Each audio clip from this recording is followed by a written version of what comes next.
Good evening. My name is Madeline Day Delfa, and I am the Assistant Director of Programs and Community Engagement at the Rose Art Museum.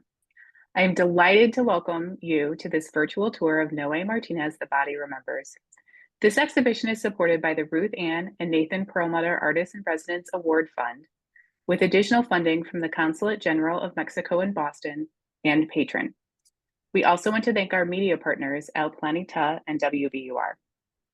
Noé Martínez, The Body Remembers, is co-curated by Gannit Ankori and Circe Henestrosa, whom we are honored to have in conversation tonight. We have a statement on our website that affirms Rose Art Museum's commitment to actively learning from, respecting, and amplifying Native voices. I am very proud that this exhibition has done precisely that by sharing Noé Martínez's artistic voice with our community. I urge you all to come see this very powerful and poignant exhibition in person at the Rose before it closes on June 16th. Now, please join me in welcoming Dr. Gannit Ankori, the Henry and Lois Foster Director and Chief Curator of the Rose Art Museum and Professor of Fine Arts and Women's Gender and Sexuality Studies at Brandeis University, and guest curator Circe Henestrosa, head of the School of Fashion, LaSalle College of the Arts, Singapore. Welcome, Gannit and Circe. Thank you, Maddie. Thank you, Maddie. Welcome, everyone. Thanks for joining us this evening. And I also want a special thanks to Circe Henestrosa, my friend, for joining us tonight. But beyond that, for co-curating the exhibition and working with me on so many wonderful projects. Thank you, Circe. Everything is better with you. Thank you. So Noé Martínez, The Body Remembers at the Rose Art Museum, marks the first solo museum show in the United States featuring the work by this indigenous Mexican artist born in Michoacán in 1986, Noé Martínez. In this multifaceted installation, you see it here from an angle where we see more or less all the components. Martínez examines his family's Huastecan heritage within the context of Mexico's repressive colonial histories. And he does so in order to resurrect, mourn, and memorialize his indigenous culture. His passionate desire to tell the untold story of his people through art drives his work, and Circe and I, as co-curators, found it very palpable. Yeah. So, supported by ethnographic practices and archival research, Noé weaves interconnected strata of art body, history, and living memory. As an essential aspect of his artistic practice, Martínez uncovers traces of his ancestors' lives and experiences within his own body, thus transforming his art into both ritual and memorial. And for this presentation, Circe and I chose to put together three very distinct bodies of work that were created separately but complement each other. All three relate to embodied Huastecan histories and experiences. One aspect of the installation features 18 life-sized collage drawings of upside-down bodies that wrap around the gallery walls. These encircle the second component, which you see here, a circle of anthropomorphic ceramic vessels that are fashioned in the style of pre-Hispanic archaeological artifacts. And don't worry, we're going to show you details of each and every one of these. The third component that you see here through the window is a large-scale video presentation of a ritualistic performance. With these three distinct modes of expression, The Body Remembers offers shamanistic healing for past and present wounds. So here we see the map of Mexico, where we are marking what la Huasteca and Potosina is. And Martinez's roots lie in the community of Calmecayo, in this area, which is the Huasteca Potosina in central Mexico. And during the colonial era, during the 16th century, his ancestors were enslaved and trafficked from the Panico River to the Caribbean and then to Europe. So this amazing installation called La Patria de las Imágenes, the motherland of images, is comprised by these monumental collage drawings where the artist articulates from fragmented and lost narrative of enslaved African and indigenous people trafficked by Spanish colonizer across the Huasteca region. So Noé challenges the viewers to recognize the predicament of his skin, of becoming, and we quote the artist. It was so nice when he said that a body without territory, where the body becomes the territory. So that's what he said, that I found incredibly poetic.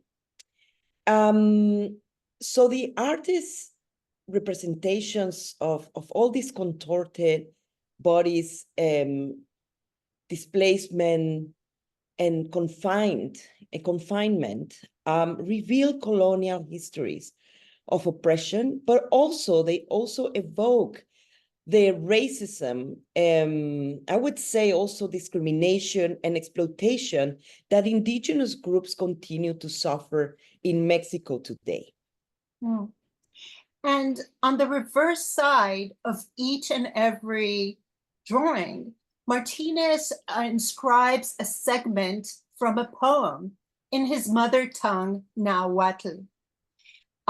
He highlights the central role of one's native language within the struggle to preserve indigenous identity. You know, one of the first things that the Spaniards did was try to take away language from people because they knew that language is the home for culture. The series evokes a deep sense of loss, grief, and erasure, yet also suggests a potential for empowered resistance and the affirmation, vindication, and amplification of indigenous languages and voices. So the reason you see this installation in this way is because when we installed the drawings, it was very important to make sure that we didn't obstruct the written text behind them. We wanted to refrain from symbolically re-erasing the indigenous language that the Spaniards attempted to eradicate along with the culture it represented. At the request of the artist, although we have the translations of the poems, he didn't want us to share the translations because this lack of translation represents the broken connection with language. So, and also it's a way to decenter the primacy of English and Spanish. So Circe, let's discuss in some detail some of the drawings. For example, this amazing one that is also right behind me. Sure, Gannit, thank you. Well, some of the materials the artist uses are, for example, these strips of tan and daika or lizard skin, which refer to the exchange of animals for enslaved Huastecan people. Noé mentioned it that at one point, dozens of people would be exchanged for a single animal, showing the dehumanizing and objectifying treatment of the Huastecan people. So we can find clippings and reproductions which reference African chattel slavery and that history in trying to continue an archive as evidence of Huastecan slavery in the Caribbean. I guess, yeah, like the artist refers to its analog. Probably it's important to say at this point that this region is where all the Black population of slaves arrived in the Huastecan, and they were mixed with the indigenous people. Therefore, they were traded back to the Caribbean and then Europe. So Noé evidences that there's a lack of visual records or evidence of the enslaved people of the Huasteca and many other indigenous groups in Latin America. So he does this as a form of documentation and in a way of tracing these vessels or these aspects of culture. Silver change and letters, which references the kind of branding irons used on the bodies of the enslaved. For example, G signifies guerra or war, and it was an excuse to used by the Spaniards to enslave and mark indigenous populations. The R signifies rescate or rescue, and in reference to the effort, to save the souls of non-Catholics. Mm. Gannit, So do you want to? Yeah, you see the R here, it's very small, but he uses and reuses these and uses the branding irons in other works as well.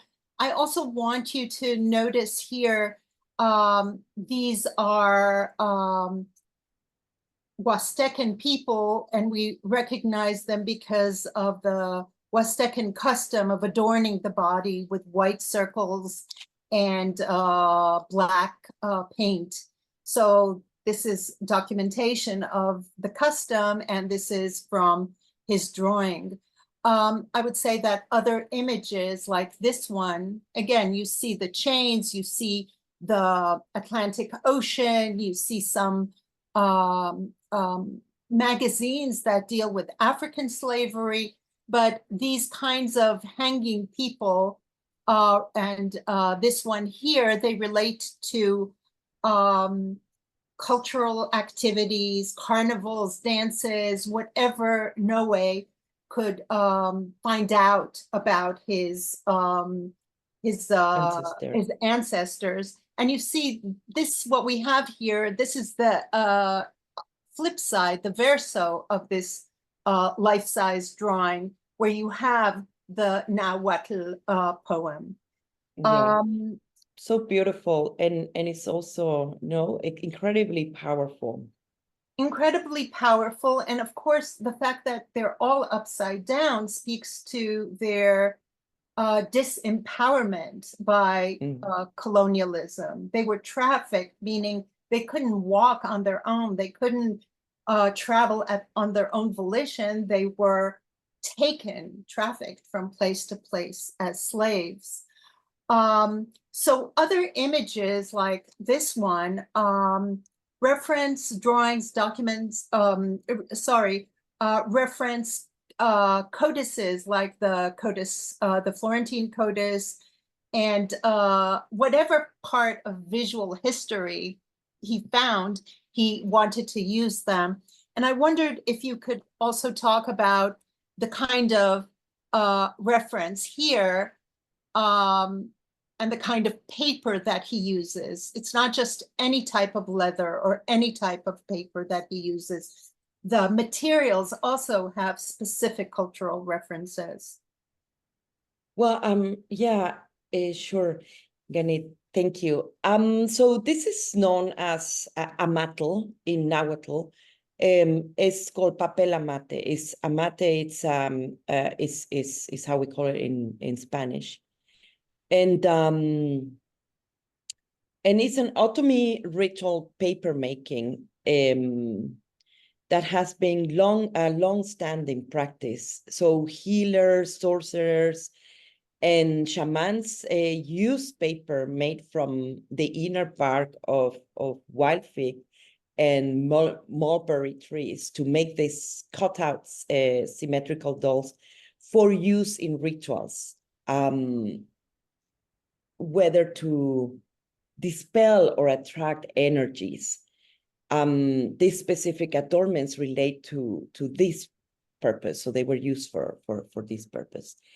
In the late 70s, amatl were produced really as souvenir items for tourists to buy in different street markets, and leading to their proliferation and used in a non-ceremonial context. So they became part of somehow of, I wouldn't call popular culture, but it has become something more, in the context of contemporary, Mexican culture. Right. Yeah, so he recurs to this type of papers to take us again, to reference the material, to take us to that value that this paper had in terms of ritual. And yeah. Right.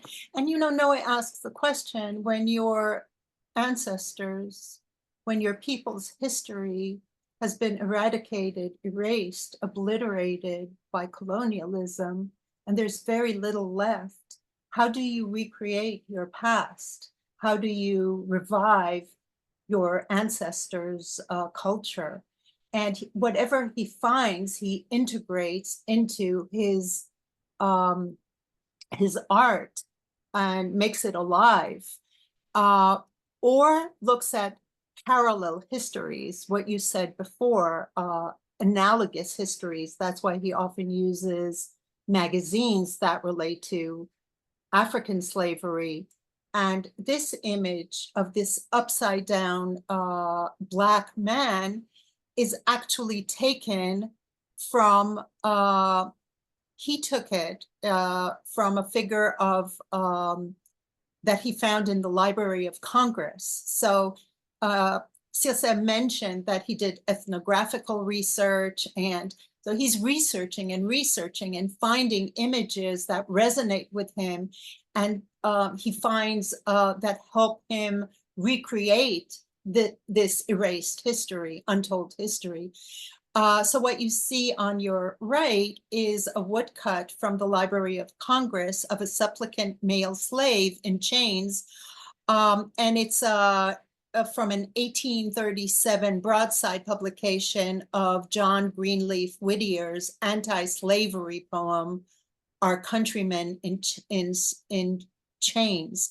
Now the design, the American design, was lifted from an earlier design of the Society for the Abolition of Slavery in England, where it appeared several medallions, and there's one that is very well known from 1787, made by Josiah Wedgwood. So you see how devoted, how adamant Noé is to find these traces of something that will coalesce into the untold history of his peoples. And maybe you can talk about this one. Well, I mean, this is also incredibly powerful and super interesting, because this upside down figure we see here is based on the Venus of Tamtok, made more than 2,500 years ago and found in an archaeological site in San Luis Potosí in Mexico back in 2005. And the sacrifications on the sculpture reference the Mesoamerican calendar, which is fascinating. So,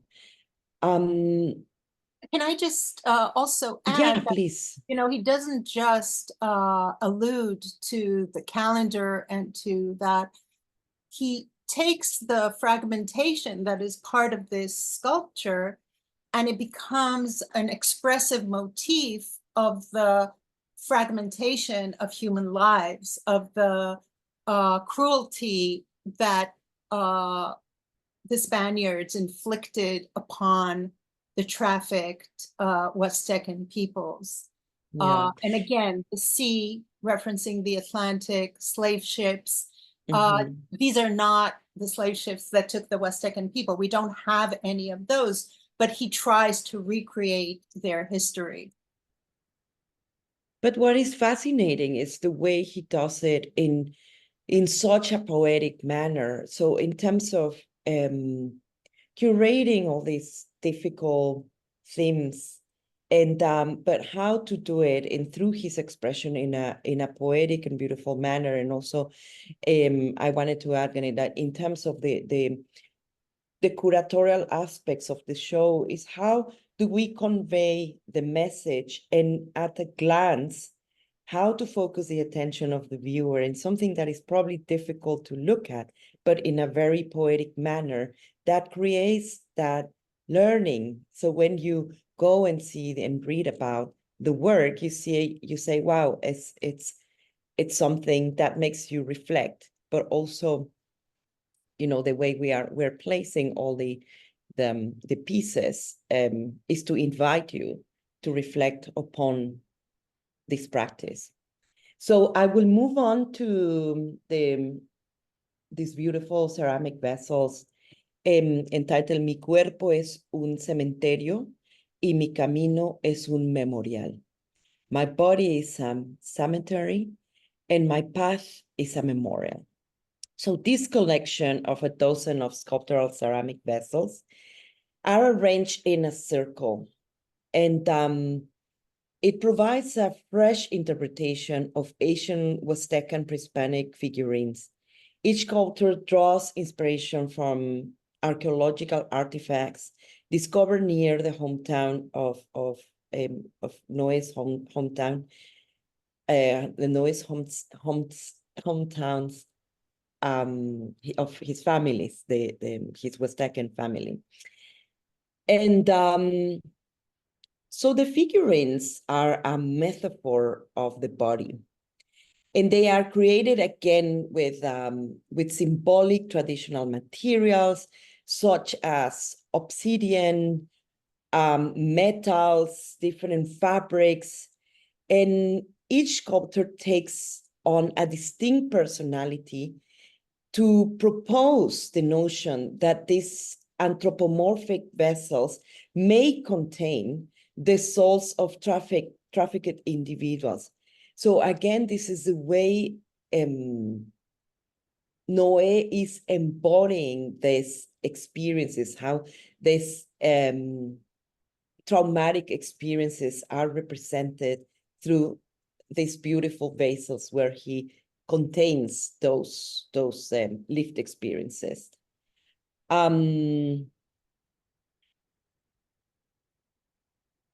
So what else could I say from this?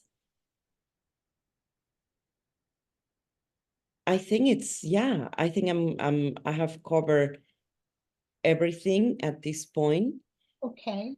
And but Gannit, also is important to mark the circle as also as a ritual, as a place and as a form of ritual in not only in the Huastecan but also in many of our pre-Hispanic civilizations, and the cardinal points that we have marked as part of the big installation, which is part of the cosmology of many of our pre-Hispanic civilizations. Right. So what we wanted to add was that when this body of work, just the ceramics and this hanging piece that's like a bouquet of many, this cluster of ceramic pieces, Noé performed a kind of ritual, putting his own body amid these symbolic bodies of his ancestors. And what he said when he was at the Rose was that in his culture, the ghosts of the ancestors do not appear as apparitions, but you hear them. So the wind through, or him speaking to these hollow vessels or shaking this thing makes sounds that is his way of connecting with the ancestor. Yeah, exactly. And So the with other sounds, thing, yeah, yeah, with the sounds that could be made with the vessels, you know, explain that the ancestral spirits are often heard, no? yes. And this isn't just a kind of rattle that this hanging piece that we hung directly in the center of the circle from the center. This relates to the fact that, which we mentioned briefly, that during colonial times, enslaved people were exchanged for livestock, sometimes as many as 60 people for one cow or horse. And these clusters of some ceramic work, some of them are zoomorphic, some anthropomorphic, are his way of relating to the dehumanizing system of colonial barter, where you exchange people for those things. And the one thing that I wanted to continue is that the circle and the way that we installed it with Noé and the gallery and everyone on the phone and my team, the way we, I mean, the Rose installation team, Rachel and Dorian, was to align it with the 4 cardinal points representing the 4 sacred trees that hold the planet together according to Huastecan indigenous worldview or cosmology. And this kind of holy geometry or this kind of way of thinking about it is something that we'll see in all of Noé's work, and we'll see it in one of the works that's in part of our collection, which is actually one of those cardinal points, one of those trees. But before we move on, we brought some incredible details so that you can appreciate these anthropomorphic, every sculpture is individualized. Every single sculpture has markings that have a symbolism that the artist intended. Every one of them relates to one of the ancestors that have been lost, either through massacres or the slave trade. On one pedestal, we have the 2 feet, which I think it's one of my favorites, Circe. They're Yeah, so mine too. They're so beautiful. beautiful. And how he brings all this symbolism, I guess, again, into it's a way again of modernizing. This is a new way of looking at this at the ancestral figurines, because they are not exact replicas. Of course, they are based on the pre-Hispanic figurines, but he reimagines them, placing different symbols. Exactly. And it's his way of linking the past with the present and try to create, through his own body and embodied experiences and art, some sort of continuum, some sort of survival. Here we see a really beautiful example of one of the adolescent sculpture that is now in the National Anthropological Museum in Mexico City. It's one of the best museums ever. And this archaeological this one is from San Luis Potosí. Yeah, you see how it's how it inspires Noé's work. And this one is also incredible, that he uses some of it looks like decoration, it looks like geometry, but it's not just any geometry. Exactly. These are symbols of Quetzalcoatl. In La Huasteca, yeah. Yeah, the Huastecan god, that's the plumed serpent. I think that's how it's usually translated. So every single piece is just incredible. And let me just say that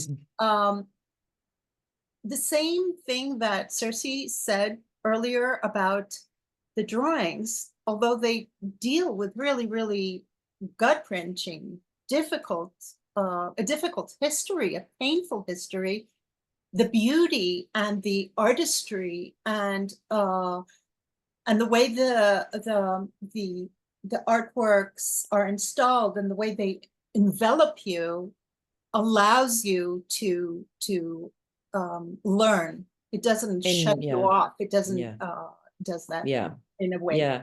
I did want, sorry.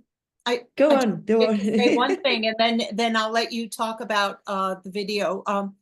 I want to say that when Noé came here and saw these three bodies of work together for the very first time, he kind of kneeled and said, "It's my body," because he thinks about his body as an archive and his work as an artist as a way of resuscitating his ancestors and their histories and their traumas and getting through it.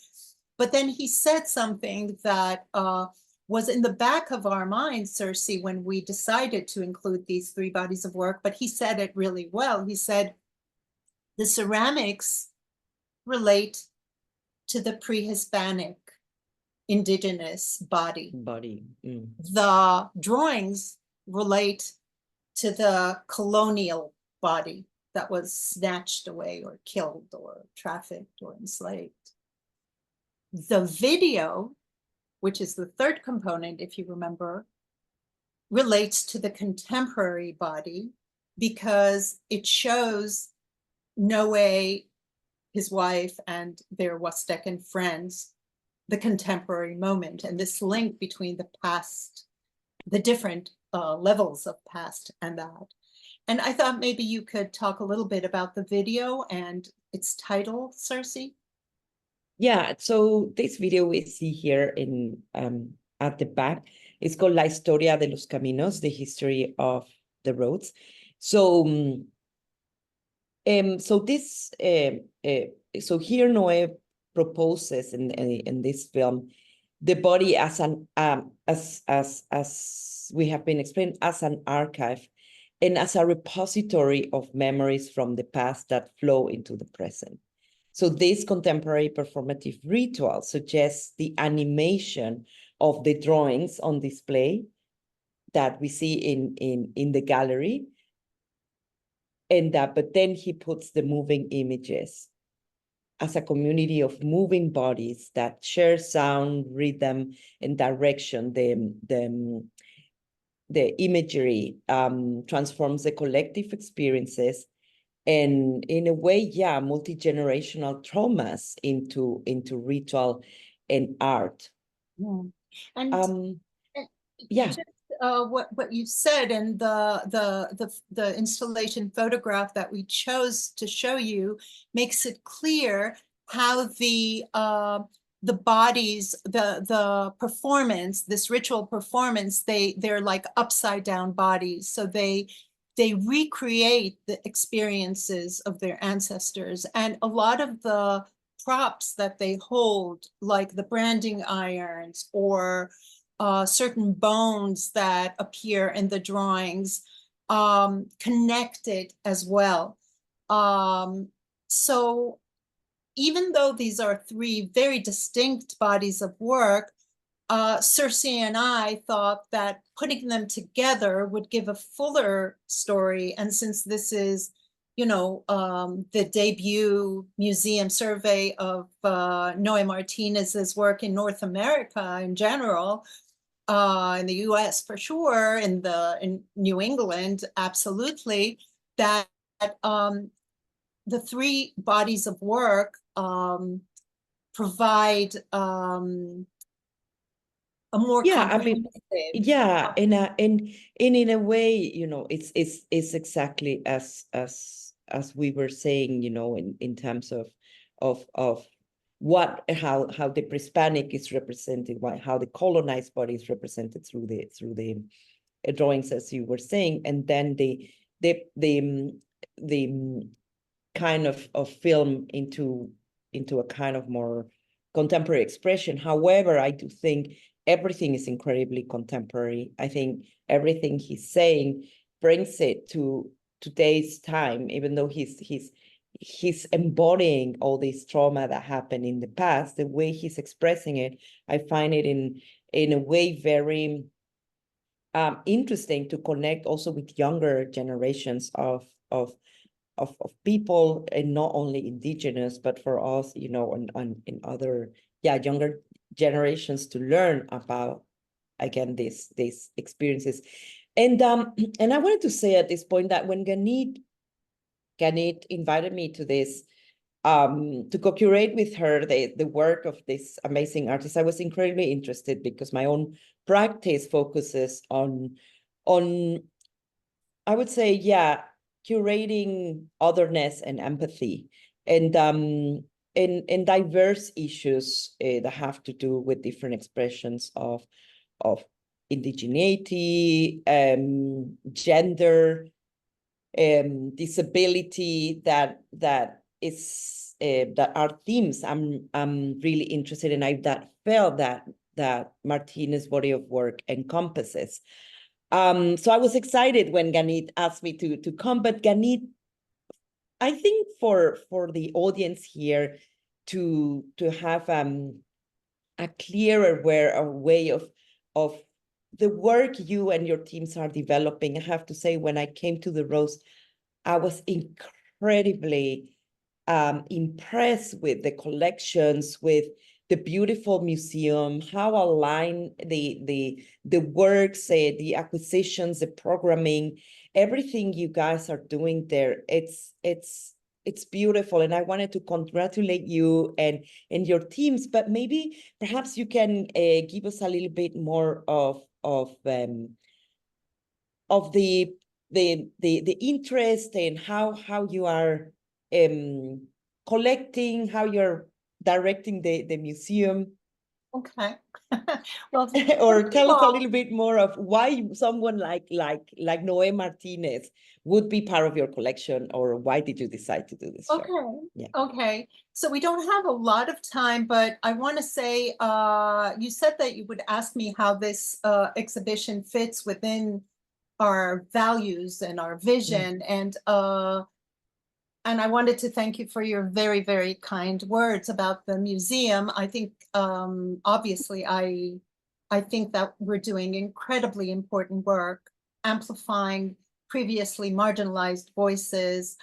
But, you know, since the Rose was founded in 1961, very different than other university museums, it has been devoted to collecting, thinking about, showing contemporary art. And oftentimes art that relates to the current moment. That was very, very unusual in 1961, but we have continued to grow our permanent collection and to try to include a very, very broad and diverse range of art forms and artists, not the usual suspects, and try to reflect and amplify multiple aspects of the human experience. You know, what Maddie said about amplifying Indigenous voices, we don't just say it in a land statement and read it. This exhibition amplifies the voice of an Indigenous artist, and within the Mexican hierarchies of indigeneity, the Huastecan are not as well known as the Aztecs or the Incas, you know, so twice marginalized. And also a history that many people don't want to hear about because it's painful, because they feel like, you know what I mean. But the other thing is that because we're situated at Brandeis University, the pursuit of justice, social justice, inclusive practices, it's kind of part of our DNA.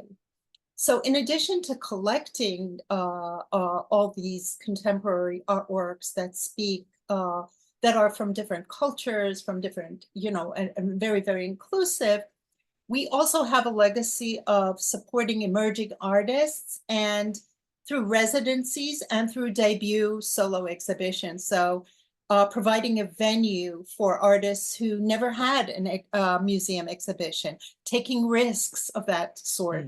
So Amazing. offering this exhibition to Noé Martínez was a risk we took, and we're very happy to do so. In terms of themes, let me just say that I brought a few examples, very few examples, I think, of works that are now in the show in the galleries adjacent to Noé Martínez. They're from our collection show titled Recollections, 6 Decades at the Rose Art Museum. And I bring this work by Radcliffe Bailey called Storm at Sea, because I find it to be a kind of, it has a very interesting relationship with Noé's work. Whereas Noé's work discusses the trafficking of slaves from Mexico to the Caribbean and to Europe across the Atlantic. Storm at Sea by Radcliffe Bailey tells the more well-known story of slaves trafficked from Africa across the Atlantic to the Americas. So in this work, he transforms dismantled piano keys, which is what you see here. They become billowing waves. And I think I have another, here you see it again. We have a slave ship and an African sculpture. And we think about these shattered pianos, not just as a culture that that has been ravaged by slavery and by this brutal history, but it also looks like maybe the bones of people who didn't make it across the Atlantic. So this very difficult topic of slavery, we do explore the dark histories of the United States and of other places. But I want to also say, and again, it relates to what you said, that through art, it's not only about the trauma, it's also about how artists manage to cope with the trauma and to create poetic artworks that memorialize and move forward. So maybe we don't have the piano that played the music that has been lost, but we do have an installation that is here as a work of art that remembers. And that in a contemporary way that is so powerful, that Absolutely. speaks to audiences today. Yeah. And, when our visitors, when our students stand around here, they also smell it, they also think about it. It shares space with them. That's also why we did the installation in the way we did, because you move within the space of the art. It's not something that's external to you. And right near this, we also put, if you remember, we acquired Noé Martínez's work for the permanent collection about 2.5 years before the show, where we started the conversation. Maybe you should talk about this one, Circe. About Árbol? Yeah. So this is it's Árbol Las Presencias Dormidas. He did this in 2020. And it uses similar materials and alludes to the Huastecan cosmology. And so Noé said that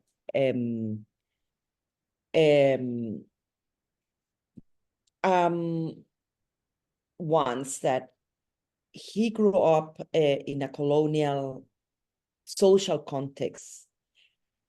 My basic education and art school are strongly influenced by Eurocentrism and by North American art. Noé continues saying that I realized that my epistemology was also in that same convention And that is why I decided to explore in myself the traces of the colonizer. So as we have been discussing, Noé explores colonialism's imprint on his native Mexico, again, by collecting different materials into this beautiful layered arbol or tree, like we can see kind of like the branches coming, and that resonates across centuries, referencing the case of the Spanish colonial, look at these beautiful eyes, how yeah, it's the representation of the way of the gaze of the colonial through these blue glass eyes, and this installed on these leather strips. And then he also brings in these Mexican ritual mirrors hung from both the leather and the amate paper again that he uses, and then the beautiful dark gleaming feathers are woven into a perepucha textile. So amate paper and perepucha textiles are indigenous crafts that were suppressed by the Spanish colonizers. And so Purepucha is from the region of Michoacan. And Gannit says that it looks like a rebozo, which is... It is a rebozo.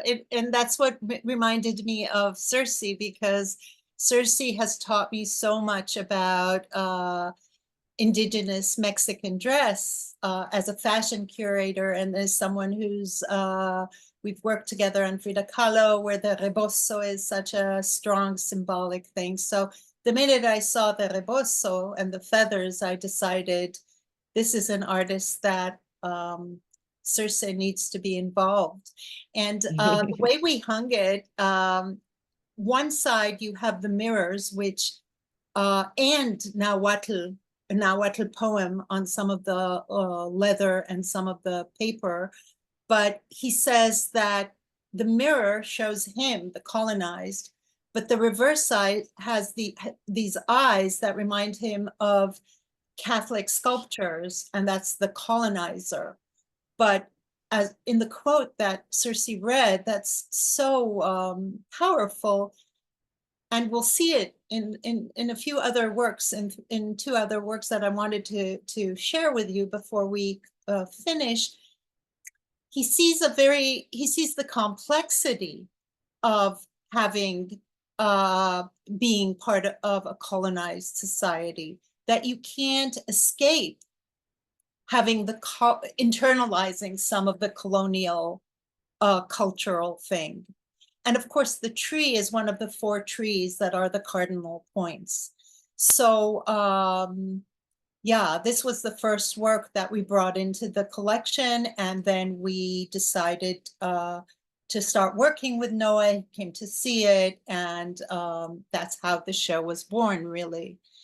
I want to finish with 3 other works that are also on view now. Again, both Noé's show, The Body Remembers, and this permanent collection exhibition called Recollections. All of them are on view until June 16th. If you are anywhere in the neighborhood, please come and see it. And these are 3 works by North American indigenous artists. We decided to acquire and bring into our permanent collections these works. This one by Rose B. Simpson, titled Sip 1.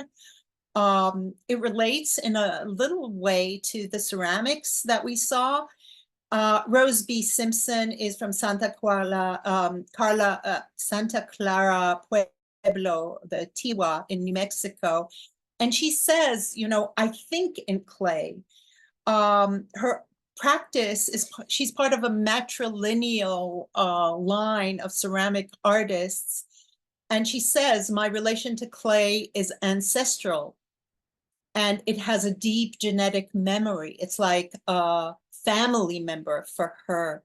And what I love is that this is, I think, like a self-portrait. It's a humanoid head, but the body has a kind of scales. It's like a reptile, and then it's attached to the stone. So her cosmology is that earth, nature, culture, humanity, they're inseparable. It's a different kind of practice. The other indigenous artist that we have in our collection and that we absolutely adore is Marie Watt. Marie Watt, this is called Forerunner from 2020. And she is an enrolled citizen of the Seneca Nation of Indians. Sky Woman is the pregnant Sky Woman who's like the great goddess, the mother of all, a matriarchal figure according to Iroquois origin myth. And what's really interesting for me is that these are vintage Italian beads that came into the US in the 20th century, but were used by indigenous people in their crafts and their art. And like Noé, she likes to think about, she likes to complicate the cross-fertilization of cultures and not just see it in a polarized way.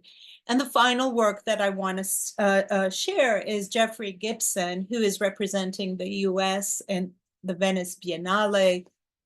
We're very proud to have this extraordinary work called By Any Means Necessary in our permanent collection. Again, it's made out of elements from Western art. You know, this is the way that, quote unquote, Indians are seen by European colonizers, but he also uses beads and his own elements. Some of you may know that his own print in the rainbow colors relates to his gay identity as well. And, you know, Marie Watt, Noé Martínez, Gibson, they all complicate and critique contemporary understandings of indigenous creativity and cultures. They don't provide what you might want to think of as indigenous. They provide their own art that expresses the complex cultures that they are part of. And I realize that we only have about 6 minutes, but perhaps we can open it up for questions. I wonder if Maddie, can you come on and ask us? Hello, sure. Well, we have a question in the Q&A from someone named Lindsay Ellis, who says, Circe, she would love to follow your work in general, and she wants to know where she can follow some of your other upcoming curatorial projects. So there's an opportunity for you to do a plug. Well, on my Instagram. I usually use Instagram to discuss whatever projects I'm doing. I'm based in Singapore at the University of the Arts Singapore. And yeah, my Instagram is my name, Circe Henestrosa, and you can follow me there. Yay! And then we have a couple of questions from both Charles Thomas and Nina Vargas de la Peña, asking more about the poems. So asking if, I'm sorry, it's Rafi. Rafi is actually asking about the poems, and if we can maybe describe a little bit about the topics covered in the poems, or if the translations are available somewhere else, which I don't believe they are. So I'll let you handle that. Yeah. So the texts are actually, we kind of made it, we said the Nahuatl poems. There's also 2 pages or so in Spanish, that's from a letter. It's a fictionalized account of a slave owner reporting on his experiences, and that's in Spanish. And then the poem that runs through them are in sections and were written by Noé, and they are more poetic. They do relate to Huastecan culture. They do relate to other things. I believe that, you know, if someone is really interested in that, I suggest they write to Patron Gallery in Chicago. They represent the artist, and they can ask him for permission to provide the translations. I have the translations, but I was asked by the artist not to share them. So I will not, you know, part of our curatorial role is to protect the artists. So Patron Gallery, if you could just type it out, it's Patron,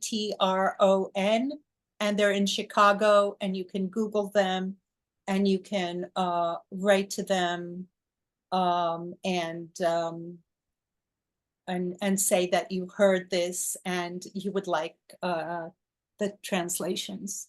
I think that's the best way.